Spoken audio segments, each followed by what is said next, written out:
I have considered immigrating. Hi guys, welcome to episode 3. Please like, comment, and subscribe. My name is Lucanio. I am the editor and producer of the show RAAY, one of the founders too. And please share your opinion on the comments. So I know that there has been like a whole hashtag I'm staying movement circulating around, and I've never really jumped on that bandwagon. But I did have the privilege to travel to Europe for a summer exchange, right? And what I realized, I was 23, so the first time I went overseas, and what I realized was the sense of psychological safety as a woman, being able to walk around by my loans and not feeling unsafe, was such a big factor of my general life happiness. Like safety can be an issue, and it is like a very serious issue that we need to consider. But I think if I have the opportunity, I'll probably end up going overseas for a bit and then assessing the situation, and then hopefully being able to come back to South Africa. Because I will always be a South African at heart, so you still want to be able to live your South African lifestyle. So yeah, that's just. When I have considered emigrating, it's not really been considering my safety, and obviously that's pretty privileged. I've sort of thought of it more in terms of like expanding my experiences. There is more to sexuality than heterosexuality. In terms of the definition of sex, and how we define that in a broader term, I think it becomes difficult when you branch that out, and you muddy the waters, I think, in that sense. So I think in terms of sexuality, definitions are important, and I think by the modern way and the general way in which we speak about sexuality in the modern way and in popular culture, I think it muddies the water, but in terms of how we are to understand the term.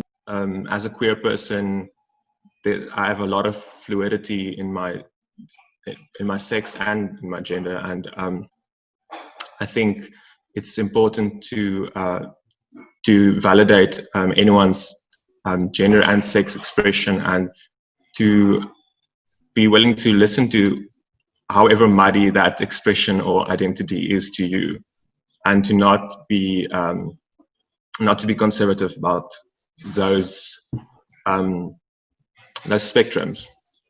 Hey, I'm Carly. I'm 21 and I'm currently a third-year theology student. I'm Christoph. I'm from the Overberg region. I'm studying first-year postgrad LLB at Stellenbosch. We shouldn't be scared to make it more complicated. A lot of people that I've spoken to have been like, oh yeah, but it's just so much complicated, like what are they now actually and stuff. But like, someone's way of expressing themselves shouldn't be complicated for you. Is it okay for someone of a different culture to dress up or act as someone from another culture?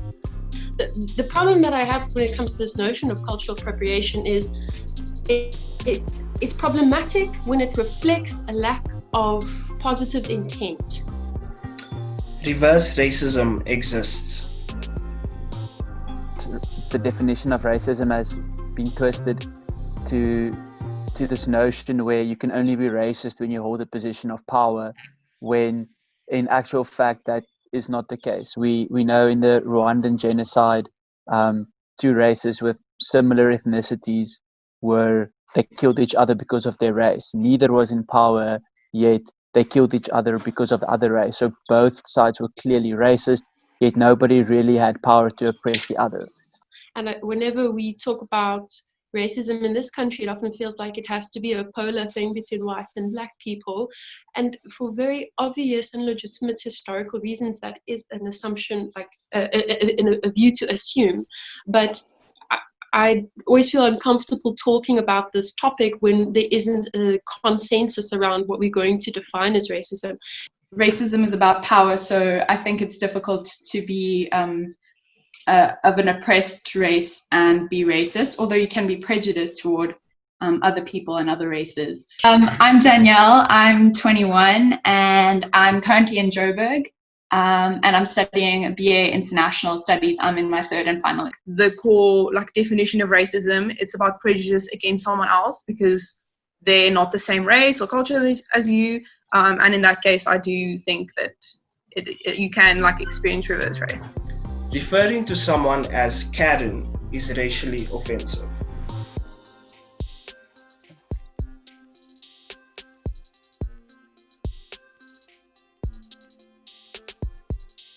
The kind of joke or meme or something is more in reference to a type of personality than a specific race, I guess. I think it's more like that person, and they're very act a bit entitled or moeilijk. I don't know how to explain it, but yeah, I think it's more about a personality thing than it was a race thing. How's it, guys? I'm Gideon. I live in Cape Town, and I'm currently a fourth year theology student. I'm Stefan from Skalkwyk. I'm 22, and I'm currently doing my honours in business management, specialising in marketing. I am a product of privilege. The reason why I don't say agree or strongly agree is I don't think that I'm the product of privilege. I think I'm the product of privilege, and then also things like hard work, also things of a good solid support system, also things like the influence of my friends. And I think to view all that you are and everything that you have in your life as merely privilege kind of takes away from things like the friendships that you have and the hard work which you have put in. Despite my parents' poverty, I've had access to things because of my white privilege, like former medium C school education, bursaries from churches which I don't even attend. Lots of things have just come my way because of my whiteness and my privilege. I mean, I am proud to be white.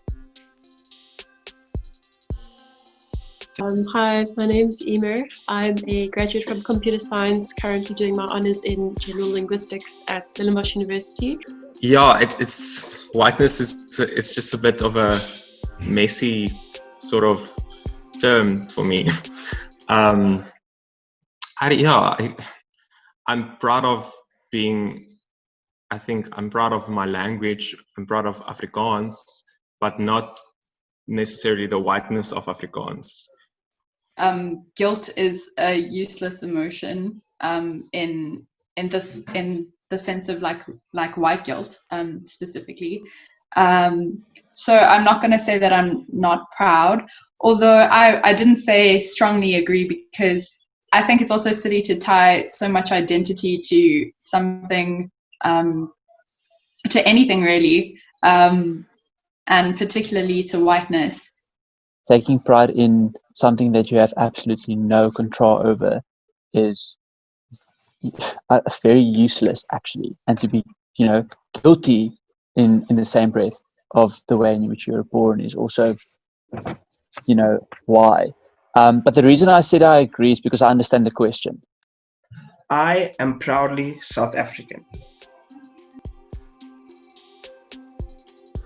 The personality and the caricatures and the hospitality that I have found in other South Africans, and the sense of openness towards one another. Like when lockdown started, we saw a lot of people actually mobilizing to help other people that needed help, and that type of stuff makes me really proud to be South African. And I'm not proud of our history, and I'm not proud of how seemingly little progress we've made, but I am proud of the insistence to keep moving forward towards reconciliation. Round of applause. I really love the guys' answers. Thank you so much, guys. Thanks That was for super having me. interesting. Hi guys, thank you for watching the episode. Please make sure you like, comment, and subscribe.